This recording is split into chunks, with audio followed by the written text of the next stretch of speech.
So,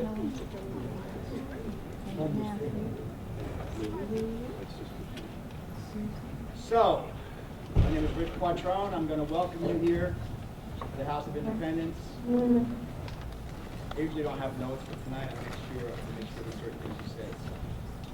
And I'm welcoming you to the American Poetry Theater and to our play, The American Flag 2015.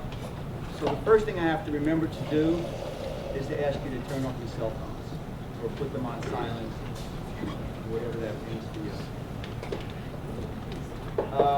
you. The next thing I need to ask you to do is not to applaud during the show. Okay, that's probably the little applause we just got. That's going to be the last applause until the end of the show, please. Because you'll see that there are many moments where you're going to want to applaud. And you're just going to have to restrain yourselves until the end. And then you can give us a big burst of applause. You can give us a standing O if you want. But please hold on to it until the very end. Don't forget that, please. Also, during the performance, up until now, patrons have been able to go downstairs and use the toilet this way, and the ladies in the men's room downstairs. But from this moment on, there's another way to get downstairs, and that's through there's a back stairway. You'll see it's right, when you go back there, it's right in the center of the room. Just go all the way down, you make a left, and you come through a passageway, and it'll take you down to the room below us. And that's where the bathrooms are, okay? So don't come this way anymore from this point on, right?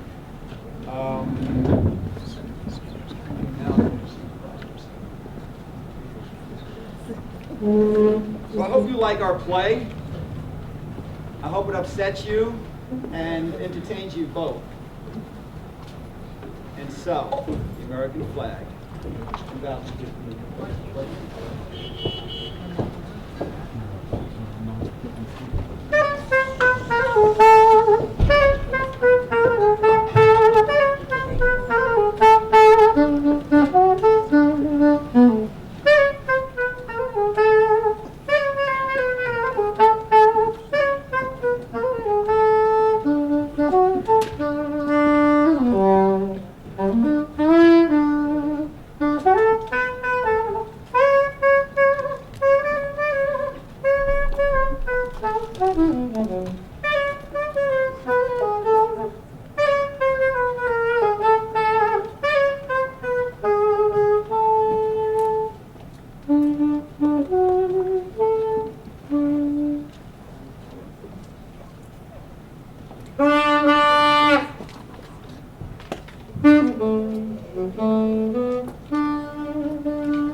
What are you all staring at?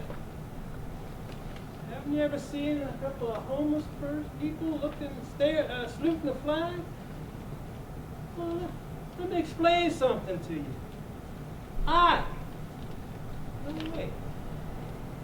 We all live in the United States of America. The United States. Now, you all look like a very intelligent group of people. Maybe you'd like to join Saxman and myself and explore some of those states together. Now, I'm not talking about physical states. You know, the ones you had to learn the names of when you were a little kid. I'm talking about emotional states, political states, human states. Let me introduce myself. I am the poet, sage, and jester of the street. This here is my sidekick, Saxman. when he blows into that horn, the music that comes out, why, it just makes me feel alive.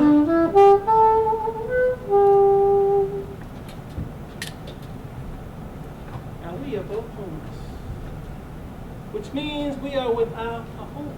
But what does it really mean? Think about it for a second. When you leave here tonight, you will all get to go home and slide into a nice, warm bed. Maybe even some of you have one of those gadgets on the wall that change the temperature, you know, not too cool, not too warm, just right. When you wake up in the morning, oh, joy of joys, you can have a warm shower. But you want to know what I envy the most? Your toilets. That's right, your toilets. You know how humiliating it is to piss yourself or shit your drawers and you don't have access to it? But hey, we are on the eve of a new election. Maybe things could change. Let's take a look at our first state, the state of the election.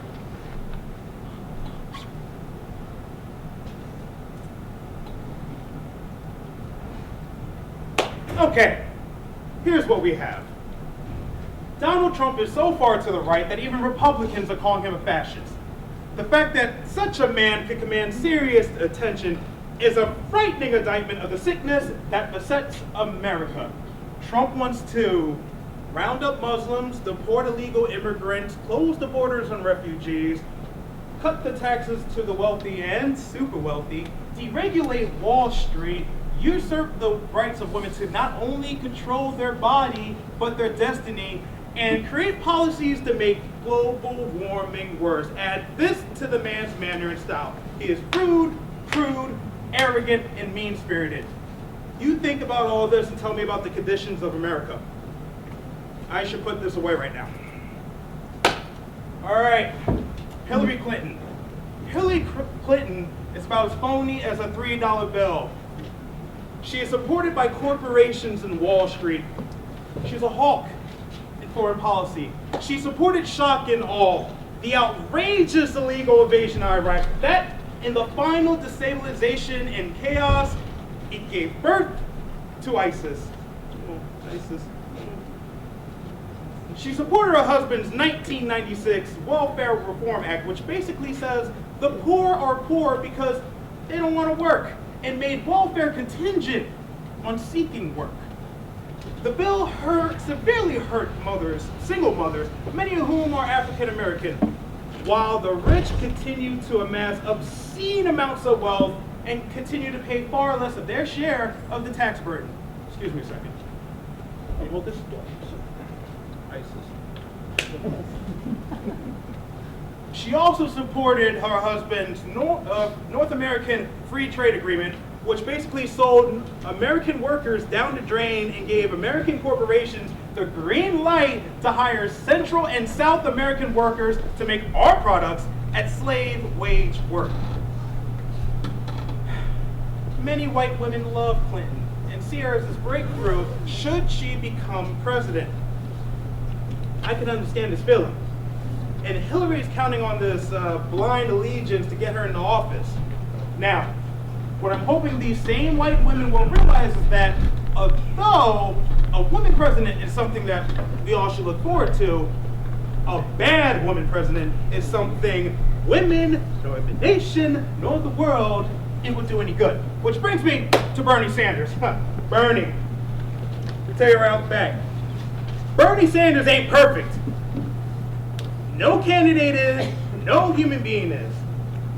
But he has it right on many accounts. He understands the plight of the worker and is willing to work with him. He says the truth outright in a nationally televised Democratic debate that Wall Street and thus capitalism is greed and fraud. These are powerful, true words.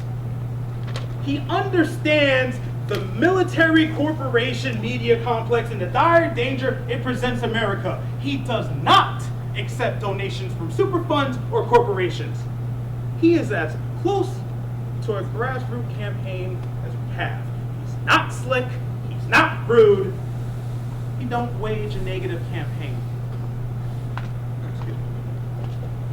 Thank you. Now, I know he ain't perfect, but I'm voting for him. Come here, you little infidel. Donald Trump, he sure sounds scary. I don't know if I want him as a president. Might make a good king, though. All he needs is a castle. I like that Bernie Sanders fellow, though. Maybe it's the hair.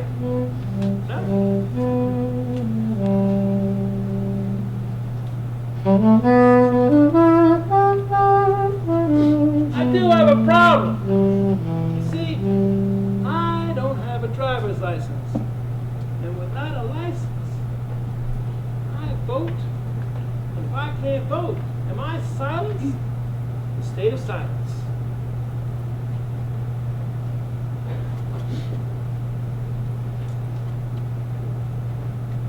Silence? Shush? Oh, it's too quiet here already. No, I will not. Shh. Why? So you can interpret my silence for stupidity or nonchalance? So you can claim that I don't say anything about what's going on? Oh. You think I don't see? Or you think I'm not smart enough to think? Oh, no. I am afraid to speak? No, wrong. I see it all in my silence. And now I want to speak. Now, when innocent black men are murdered by those charged to protect us. Now, when Israel sets genocidal sites on Palestinian men, women, and children.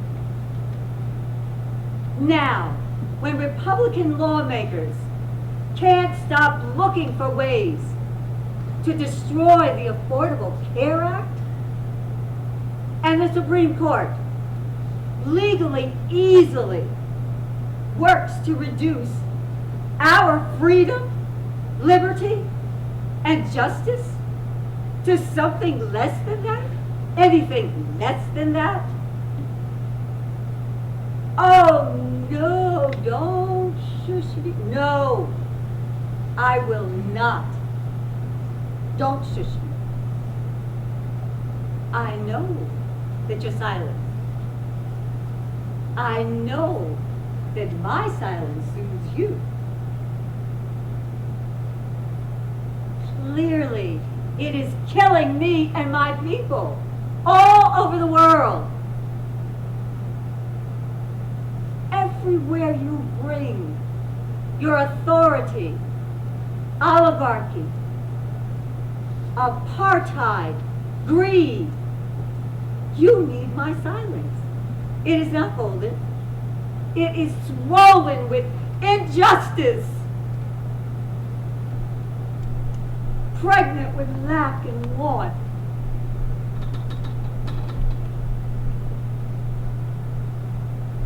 It's howling now. The silence. I'm howling now. The roar of the people is coming. It's rumbling, grumbling, howling, yawning awake.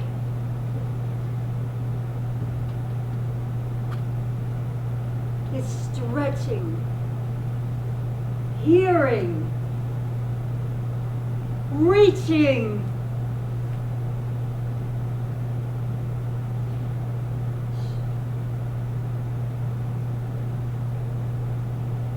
Silent no more.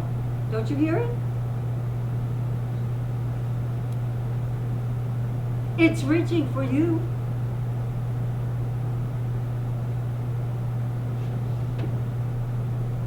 the deafening silence. Look and listen.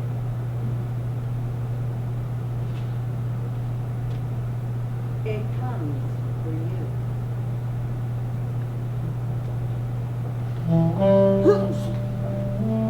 Blessed are those who speak for the powerless, for it's the ones in power who make all the rules. When I was in the military, power structure, if there ever was one, we had a strategy called search and destroy. When I look back on it now, I see it was just terrorist tactics aimed at intimidating the civilian population. As a soldier, you obey orders. But when the music stops, there might not be a chair for you to sit in. It's funny how those giving the orders always have nice, comfy chairs to sit in whenever they need.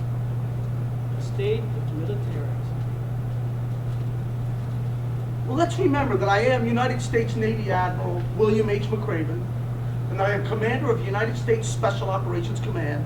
And more importantly, from June 8, 2008 up until the present, I served as commander of the Joint Special Operations Command.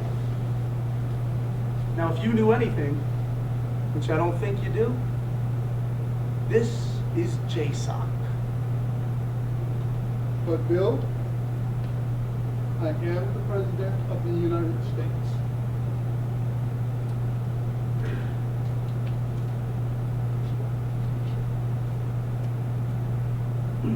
I know who you are. I know who you are, Mr. President. Let's not forget it. Shall we? Let's get on with our meeting. Very well. Sir, these are my awards and decorations. I have a special warfare insignia. I have a naval parachutist insignia. You, of course, gave me the Presidential Service Badge. I have a Defense Distinguished Service Medal. Wait. I also have a Defense Superior Service Medal with an oak leaf cluster. Bill, Will you please allow me to continue so that I may establish my credentials to lead JSOC? yes? I have a Legion of Merit with 1 gold star. I have a Bronze Star Medal with 2 gold stars. I have a Meritorious Service Medal. I have a Defense Meritorious Service Medal. I have a Joint Commendation Medal. Please, allow just a few more. I have a Navy and Marine Corps Achievement Medal. I have a Navy and Marine Corps Deployment Medal. I have a Navy and Marine Corps Service Medal. I have a Combat Action Ribbon. I have a Navy E A Ribbon. Navy E ribbon? What does the E stand for? Well, to be honest, sir, I'm not really sure, but let's just say it stands for excellence. May I continue? Go right ahead, Admiral. I have a Global War on Terrorism Service Medal. I have a Global War on Terrorism Expeditionary Medal. I have a Global War on Terrorism Deployment Medal. I have an Iraq Campaign Medal. I have an Afghanistan Campaign Medal. I have a Kuwait Liberation Medal from Saudi Arabia. I have a Kuwait Liberation Medal from Kuwait. I have a Navy Expert Rifleman Medal. And last but not least, I have a Navy Expert Pistol Shot Medal with 2 gold stars. Well, Well, what, Bill? it's happened. Well, what do you think of my awards and decorations? What? You certainly have a lot of them. Yes, I do. Thank you, Mr. President, which is why I am in charge of JSOC. How many wars, Admiral? How many wars are we really involved in? Wars, sir? Yes, wars, Bill. How many? Oh, by wars, you must mean operations, of course. Yes. Okay, operations. Places where we send drones or agents to kill people. How many? How many exactly? 77, sir. 77? We are engaged in 77 wars as I speak. As you speak, sir, we are keeping America and the world safe, sir, by killing terrorists in 77 nations, sir. Do I know about all these wars, Bill? I mean, these operations? You do now, sir. You do now.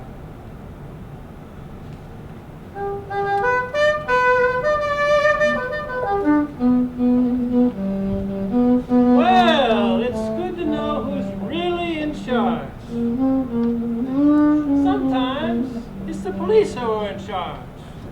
I remember when I was a little kid, every time I saw a policeman, I got so excited. Not so much now. But it made a big impression on me when I was a kid. So maybe that's why I went into the military. Now, there are a lot of good cops out there. And there are a lot of brave soldiers. But there are some human beings who are not up to the immense responsibility it takes to be evil. The state of murder by police. April 19th, 2015. This was the day of Freddie Gray's death, 7 days after he suffered injury in police custody. On the day of his arrest, he had made eye contact with one of the police officers and had taken off running. The police chased him, caught him, called a van, and took him in. Freddie Gray complained that he couldn't breathe. He requested an inhaler. He never got one. Then the van proceeded to make several stops before Freddie Gray got medical care. By the time they got to the hospital, Gray was unresponsive. This was almost an hour after he requested his inhaler.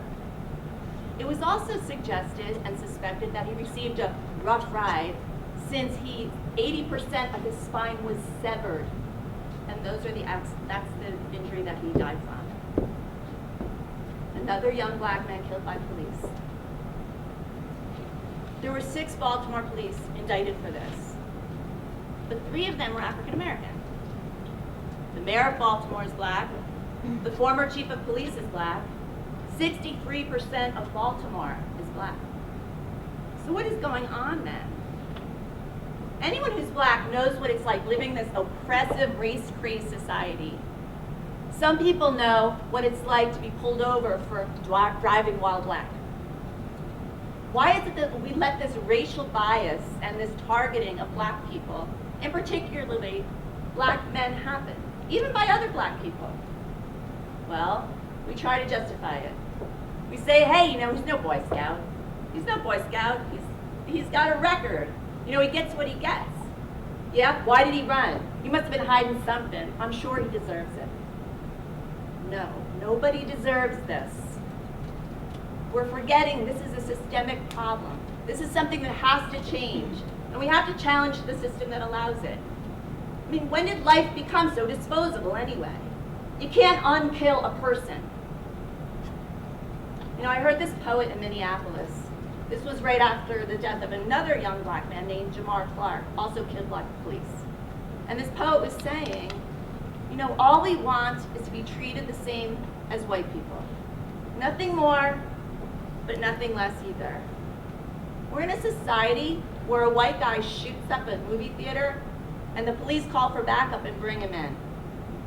A black man is suspected of maybe having a bag of dope and he's murdered. I mean, this can't happen. This can't happen. It has to be even. And what about the police? Most of them, they choose this career for really admirable reasons. They want to make the world a better place. They want to help. They want to be out there doing something really great for society. We all know how important the jobs of the police are, these women and men.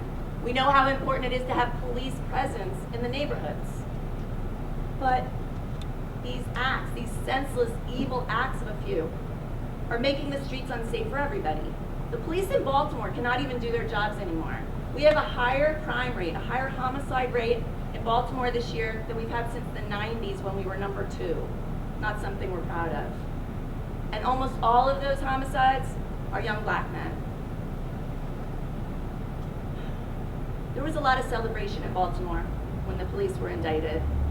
An artist friend of mine was telling me, she's like, everybody was out in the streets partying, nobody was hassling anybody that night, finally some justice. The same woman said, none of us are naive enough or stupid enough to think that an indictment means a guilty verdict, but it was something. It was something for the community. And there was a sense of community in Baltimore, but you don't see that in the national news.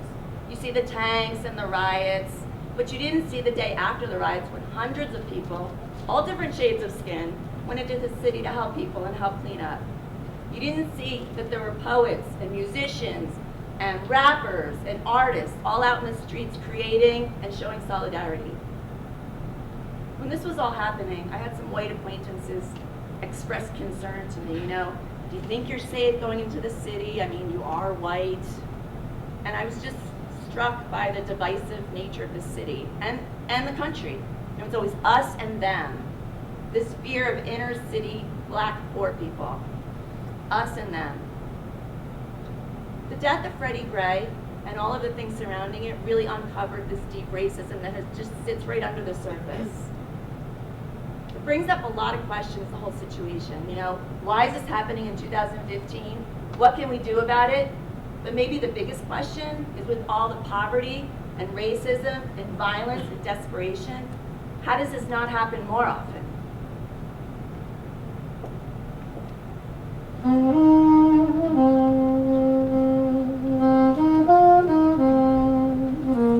Protect and serve. Does that still hold true? Sometimes on the streets, to protect yourself, you have to dip into your baser nature, your animal self. But once you let that beast out, it's not pretty. It's dangerous. There is no control. But it doesn't take just poverty to allow this beast to roam free. It has many faces. And I have seen some of those faces in that most perverted arena of war. Let's look at one particular face. The state of rape.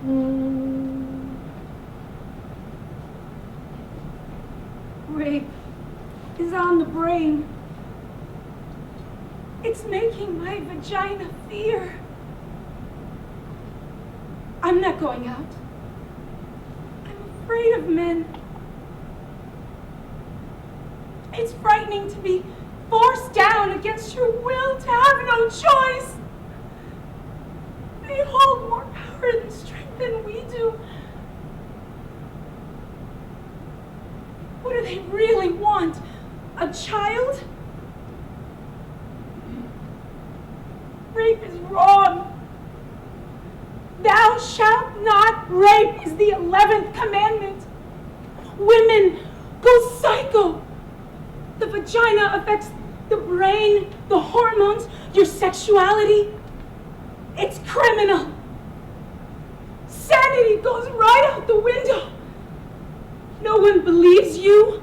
No one fights for you. It becomes okay. It becomes a fact of life. Women become the devils and men point the finger, and it's our fault suddenly. But women we love, don't they all know that? Or are we easily giving our bodies to them? I hate rape! It ruins the soul. It's anger. It's far from love. I wish men would admit to their wrongdoings. What is it about the vagina? Do men feel safe in there? Is the penis stronger?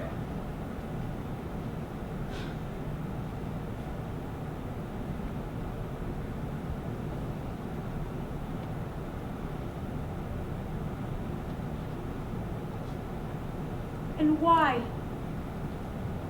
is it always Eve's problem? Eve's fault. Adam could have given her the apple.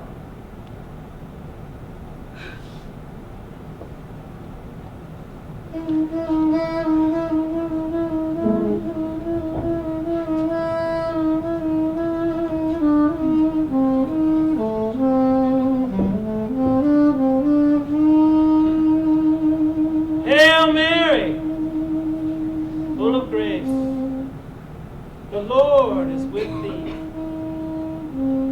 Blessed art thou amongst women, and blessed is thy fruit of thy womb, Jesus. Holy Mary, Mother of God, pray for us sinners, now and at the hour of our death. Amen. She must have felt so lonely. In this huge city full of people, full of entertainment and energy, it's strange that I too feel alone. Sometimes I don't think I can make it, that I can't breathe, that a heavy weight has been placed on my back and it's pushing me down and down and down until I'm face to face with the state of suicide. I want to die. I am so alone, so desperate, so paranoid. I could try suicide, but then I would go to hell. It's not the answer. It's weird how we don't give up on each other, right? I'm writing to save my life, just reaching out through these words, just trying to collect my thoughts. I have nowhere else to turn but within. Oh, maybe God. I've asked him for safety, healing and love, protection, security. I don't want to die. That's the problem. I just feel so stuck in this body, stuck in this life. It's like I'm living just to live, you know? Striving, not thriving.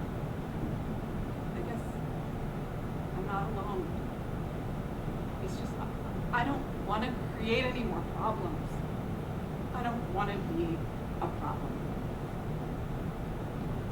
I'm better off just switch, turning the light off. I'm afraid of the dark. I have to laugh at how insane that is, how crazy that is, how crazy I am. But I really am funny. And an innocent kid.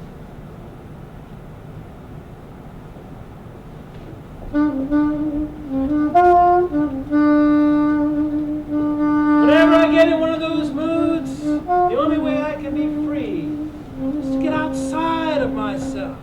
And I look outside, look at the world, and I see it as one gigantic stage. And I am the only audience member. And it is then I realize how much you need me. You need me because I believe you all into being. Now, you don't have to thank me right now. Maybe a little later I'll pass the can around and you'll drop in a few coins. Because there is a price that we all have to pay to live this life. And if you're not paying, are you really living? The state of people without guilt. Sin is not a word I ever use, she tells me. And out the window goes St. Thomas Aquinas, St. Augustine, James Joyce, Norman Mailer, Martin Luther King Jr. Had your own names. Maybe your grandmother, your grandfather. People who believed something to be sinful and made no qualms about it. And guilt.